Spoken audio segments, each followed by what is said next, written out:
और गिरजा के मंदिर में सीता बहन स्तुति करती हैं कि जय जय गिरिवर राज किशोरी, जय महेश मुखचंद चकोरी, जय गज वदन सदानन माता, जगत जनन दामिनी दुखिदाता।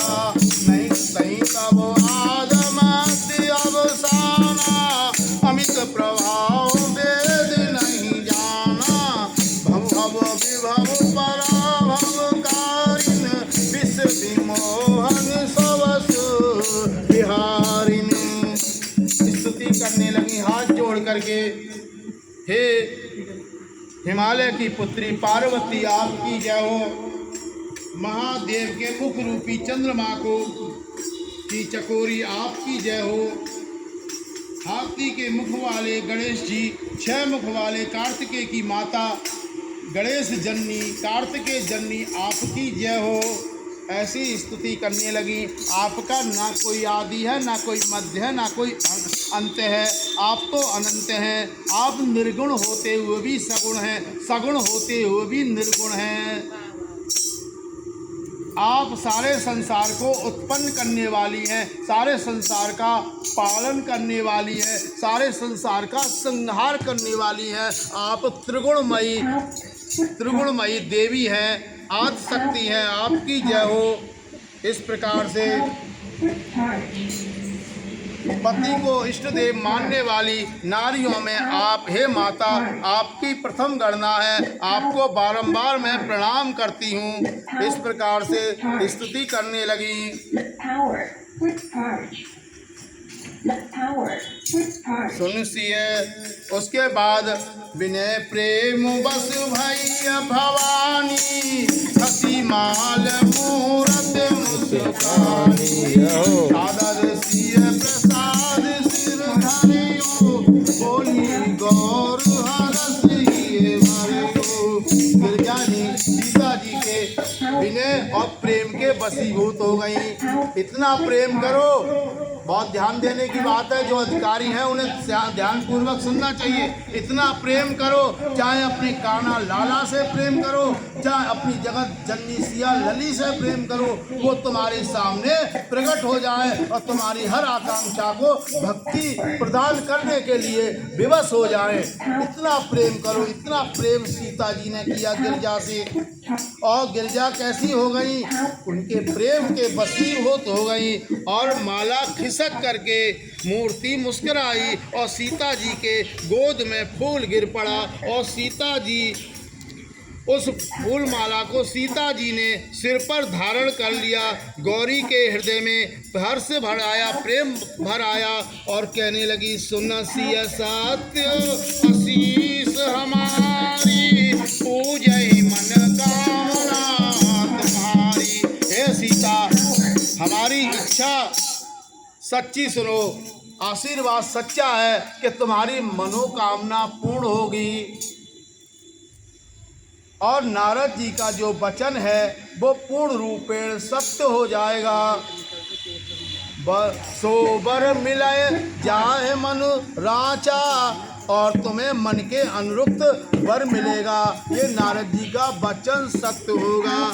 मन जाहि राच्यो मिलहि सोवर, सहज सुंदर कामरो, करुणा निधान सुजानशील, सनेह जानत सुरावरो, यही भांति गौर आशीष सुन सिर, सहित हिय हर्षित अली, तुलसी भवानी पूज्य पुण्य पुण्य, मुदित मन मंदिर चली, मुदित मन मंदिर चली। जानि गौर अनुकूल सिय ही हरस न जाए कहे, मंजुल मंगल मूल वाम अंग फड़कने लगे। अब तो बाएं अंग फड़कने लगे, मंगलों के मूल बाएं अंग फड़कने लगे। और जिससे तुम्हारा मन अनुरक्त हो गया है, बिना देखे जिससे अनुराग हो गया है, स्नेह हो गया है, प्रेम हो गया है, वह तुम्हें मन के स्वभाव से सांवला वर रामचंद्र जी तुमको मिलेंगे। जय हो। वह दया का खजाना है, सुंदर है, सुजान है, सभी लोगों में सर्वश्रेष्ठ महान है। इसके बाद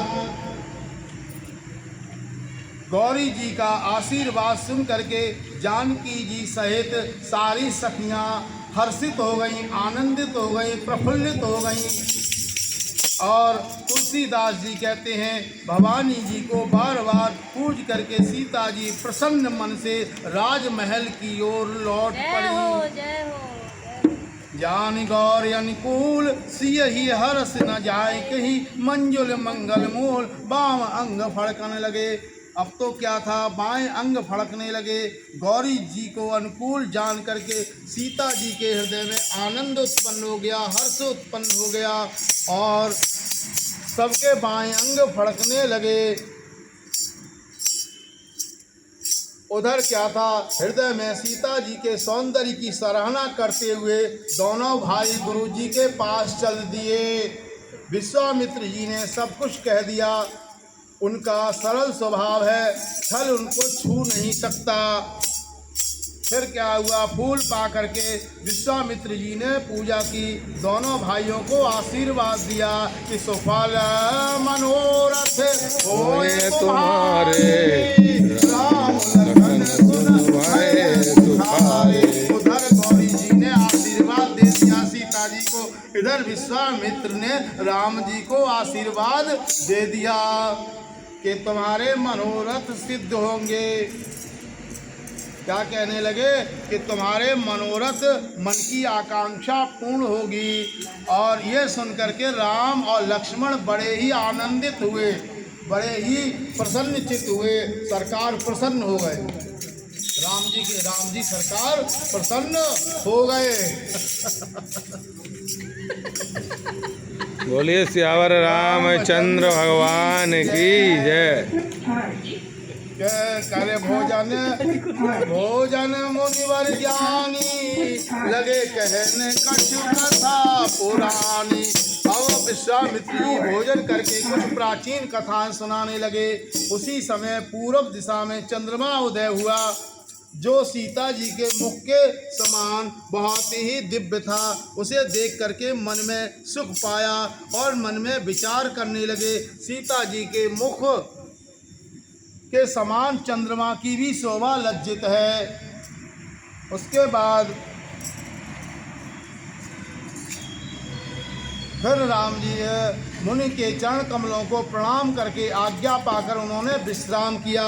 रात व्यतीत होने पर रघुनाथ जी के आगे दोनों भाइयों को देखकर ऐसा कहने लगे, हे तात, हे लक्ष्मण जी। दोनों हाथ जोड़कर प्रभु के प्रभाव को सूचित करने वाली कोमल वाणी बोले,